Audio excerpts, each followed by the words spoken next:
ಪೂರ್ವ ಮುಂಗಾರು ಮಳೆಯಿಂದ ಬೆಸ್ಕಾಂಗೆ ಅಪಾರ ಪ್ರಮಾಣದ ಹಾನಿಯಾಗಿರುವಂಥದ್ದು.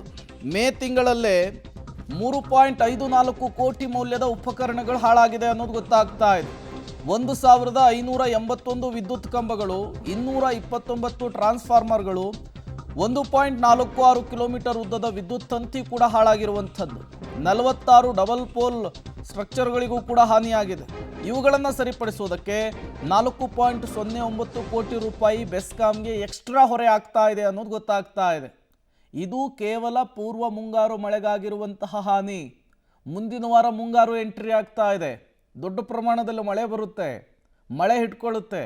ಆವಾಗ ಬೆಂಗಳೂರಿನಲ್ಲಿ ಮತ್ತೇನೇನೆಲ್ಲ ಅಧ್ವಾನಗಳಾಗುತ್ತೋ ದೇವರಿಗೆ ಗೊತ್ತು.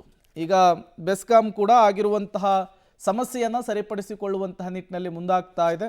4.5 ಕೋಟಿ ರೂಪಾಯಿ ಹೊರೆ ಆಗ್ತಾ ಇದೆ ಅನ್ನುವಂತಹ ಮಾಹಿತಿಯನ್ನು ಕೂಡ ಕೊಟ್ಟಿರುವಂಥದ್ದು.